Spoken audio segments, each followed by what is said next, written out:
Charles, 74, has completed 507 duties, eclipsing his hard-working sister Princess Anne. An analysis of the court circular, commissioned by the Daily Express, shows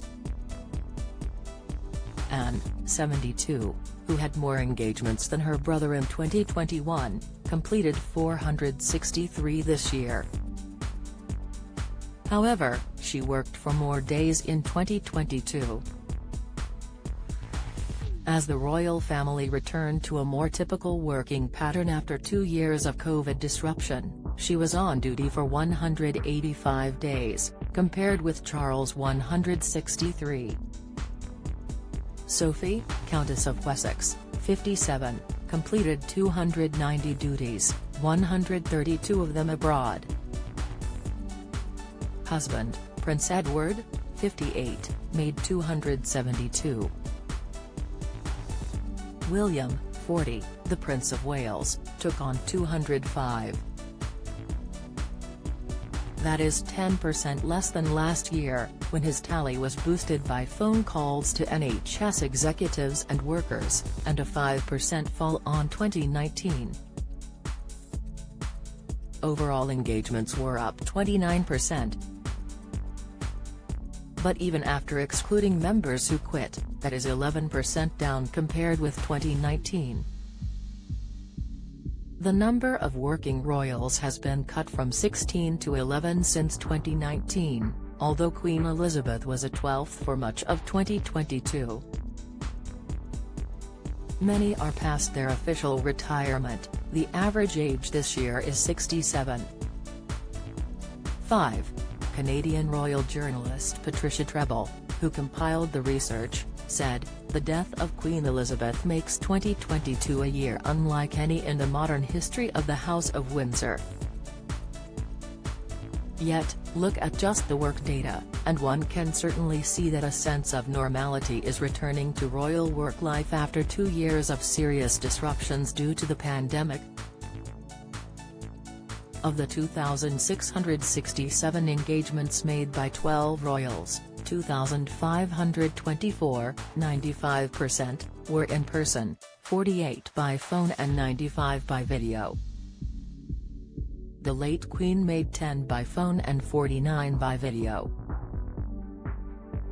Queen Consort Camilla, 75, completed 193 duties, 10% down on last year and 5% fewer than in 2019.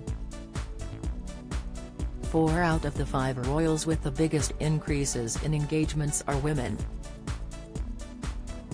The Duchess of Gloucester, 76, doubled her workload, Sophie upped hers by 96%, Princess Alexandra, 85, increased hers by 73% and the Princess of Wales, 40, stepped up hers by 44%. Another industrious royal, the Duke of Gloucester, 78, upped his duties by 68%. Some, however, perform fewer compared with others. Kate, who completed 166, has made it clear her 3 children remain her priority while at school. Like William, she tends to focus on campaigning and themed work, which, aides say, takes longer to prepare. Kate worked only 89 days this year. But the statistics do not include preparation, speech writing, paperwork and planning, or private engagements. In the week before Christmas, family members, including the King, William, and Edward, had officially unrecorded private duties. Charles meanwhile, has state papers to go through every day, except Christmas Day and Easter Sunday. Anne remains the model of the more conventional attitude towards royal duties.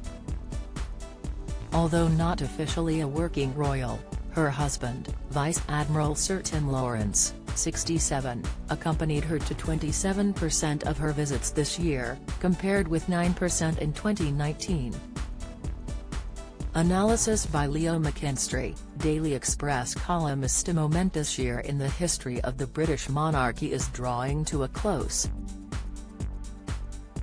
It is still hard to believe that Queen Elizabeth II, having been at the heart of our national life for so many decades, no longer reigns over us.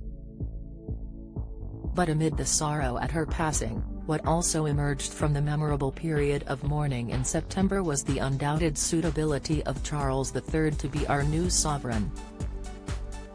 No heir to the throne has ever waited so long or been better prepared for the role. From the moment he made his first broadcast following the death of his mother, he looked every inch a king. Here was a man of authority, eloquence, sensitivity and intelligence, ready for his responsibilities and inspired by the Queen's selfless dedication. That verdict is triumphantly reinforced by research for this paper, which shows that in 2022, King Charles carried out more public engagements than any other senior royal. Based on an analysis of announcements in the official court circular, this study credits the king with no fewer than 507 events in the last year, even more than the 463 carried out by his famously diligent sister the Princess Royal, though she worked more actual days than he did. Given they are both in their 70s, having long passed the age when most Britons retire, it is a highly impressive record. "You just get on with it," the late Queen once said of her attitude to her job, reflecting her dislike, shared with her husband the Duke of Edinburgh, of self-pitying introspection.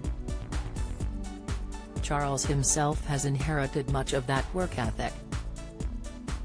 In the past, as Prince of Wales, he drove himself hard as he wanted to carve out for himself a distinctive position, particularly through his own Prince's Trust organization. Indeed, his dynamic energy sometimes landed him in controversy, as when he spoke out about the environment or modern architecture. Now he has a new, more clearly defined and traditional role.